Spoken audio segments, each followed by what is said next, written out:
আলহামদুলিল্লাহ, আল্লাহ আমাদেরকে তৌফিক দিয়েছেন। আমরা রমাদানের রোজা রেখেছি। রমজান প্রায় শেষ। একটা প্রশ্ন, আমরা তো এভাবে রোজা রেখে আল্লাহর হকটা আদায় করার চেষ্টা করেছি, কিন্তু মানুষের একটা হক আছে এই রোজার সাথে সম্পৃক্ত, সেটা কি আদায় করেছি? সেই হকটা হলো ফিতরা। এদের আগেই ফিতরা দিতে হবে, যেন যারা নাকি অসচ্ছল তারাও যারা সচ্ছল তাদের মতো ঈদ উদযাপন করতে পারে। আবু দাউদ ইবনে মাজা হাদিস গ্রন্থে বর্ণিত আছে, রাসূল সাল্লাল্লাহু আলাইহি ওয়াসাল্লাম বলেছেন, ফিতরা হইল রোজার জন্য ক্ষতিপূরণ।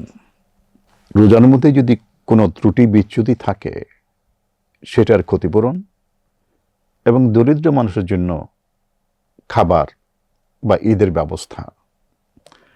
অর্থাৎ আমরা যে রোজা রাখি সব কিছু তো পারফেক্টলি করতে পারি না, অনেক ভুল ত্রুটি হয়ে যায়। এই ভুল ত্রুটি যদি আল্লাহ ধরেন তাহলে তো অসুবিধা, রোজাটা পূর্ণ হইল না।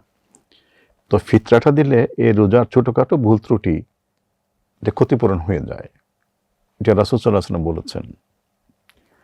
আর আরেক দিক হলো এই যে ঈদের দিন যারা সচ্ছল আছেন তারা আনন্দ করবেন, যারা অসচ্ছল আছে তারা তো আনন্দ থেকে বঞ্চিত হবেন, তাদেরও একটা আনন্দের ব্যবস্থা করা উচিত।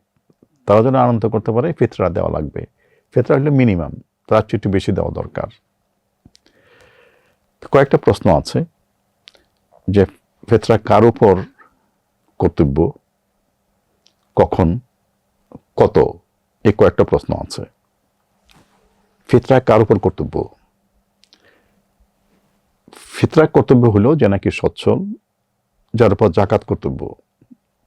তার নিজের তরফ থেকে দিতে হবে, তার স্ত্রী বা স্বামী, সন্তান এবং তার ডিপেন্ডেন্ট নির্ভরশীল যত লোক আছে সবার পক্ষ থেকে ফিতরা দিতে হবে, এবং এই ফিতরা দেওয়াটা তার উপর কর্তব্য। আশা করি বিষয়টা পরিষ্কার হয়েছে। এখন প্রশ্ন হলো যে ফিতরা কতটুকু দিতে হবে, কিভাবে দিতে হবে। রাসূল সাল্লাল্লাহু আলাইহি ওয়াসাল্লামের সময় ইকোনমিটা মনিটাইজ ছিল না, তখন আদান প্রদান, দেনা পাওনা সাধারণত কোনো জিনিসের মাধ্যমে হতো। তো এই ফিতরার পরিমাণটাও জিনিসের মাধ্যমেই, এটা গম, গেও, খেজুর এগুলোর মাধ্যমে দেওয়ার ব্যবস্থা ছিল, এবং এসব বিভিন্ন পণ্যের বিভিন্ন পরিমাণ বলা হয়েছে ফিতরা হিসেবে। যেমন নাকি গমের আটার একটা পরিমাণ, কেউ যদি খেজুর দেয় অন্য একটা পরিমাণ। তো আজকাল কেউ যদি ইচ্ছা করে এই পণ্যগুলিও দিয়ে দিতে পারে, অথবা সহজ হয়ে যায় এগুলির মূল্য দিয়ে দেওয়া। মূল্য দিতে গেলে যেই পণ্যগুলোর যে পরিমাণের কথা বলা হয়েছে সেই পণ্যের সেই পরিমাণের মূল্য ধরতে হবে। গম বা আটার পরিমাণ হলো 1 কেজি 650 গ্রাম। এই পরিমাণ দেওয়া যাবে বা তার দাম দেওয়া যাবে। খেজুর দিলে অন্যরকম, চিজ দিলে অন্যরকম, এক একটা পরিমাণ এক একটা দাম। তো কোন জিনিসটা দিলাম, কোন পণ্য দিয়ে দিলাম সেটার উপর ডিপেন্ড করবে তার দামটা। একটা সুবিধা হলো এই যে ইসলামিক ফাউন্ডেশন সেই পণ্যগুলোর হিসাব করে দামটা ঘোষণা করে দেয়। তো এবারের জন্য যে সবচেয়ে কম যে গম বা আটার দাম হিসাবে ফিতরার পরিমাণ হয় 110 টাকা, আর সবচেয়ে দামি পণ্য যেটা নাকি আছে সেটার পরিমাণ হিসাব করে দাঁড়ায় 2805 টাকা। তার মানে পার হেড বা প্রতিজনের জন্য কমপক্ষে গমের হিসাবে দিলে 110 টাকা দিতে হবে, আর উপরের হিসাবে দিলে প্রায় 3000 টাকার সমান দিতে হয়। তো যারা নাকি ভালো সচ্ছল আছেন তাদেরকে গরিবকে সাহায্য করার জন্য একটু বেশি দিতে পারেন। একবারে 110 টাকায় দিতে হবে এমন কোনো কথা নাই, 1000 টাকা, 1500 টাকা। কারণ এটার উদ্দেশ্য হলো গরিবদেরকে একটু সাহায্য করা, আর আমার রোজার যে ত্রুটি বিচ্যুতি হয়েছে সেটাকে দূর করা। তো আমরা জানি যে ত্রুটি বিচ্যুতি হয়েই থাকতে পারে, তাহলে যদি একটু বেশি দিয়ে দিই আল্লাহ দয়া করে আমাদের এই রোজাটাকে গ্রহণ করে নেবেন, ত্রুটি বিচ্যুতি ক্ষমা করে দেবেন। এখন প্রশ্ন হলো যে ফিতরা কখন দিতে হবে।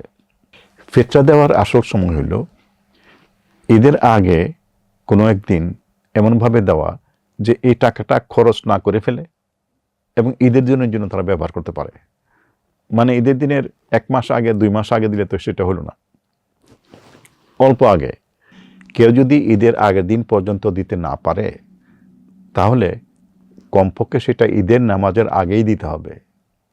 রাসূল সাল্লাল্লাহু আলাইহি ওয়াসাল্লাম বলেছেন যে কেউ যদি ঈদের নামাজের পরে ফিতরাটা দেয় তাহলে এটা কিন্তু আর ফিতরা রইল না, এটা অন্য একটা দান হয়ে গেল।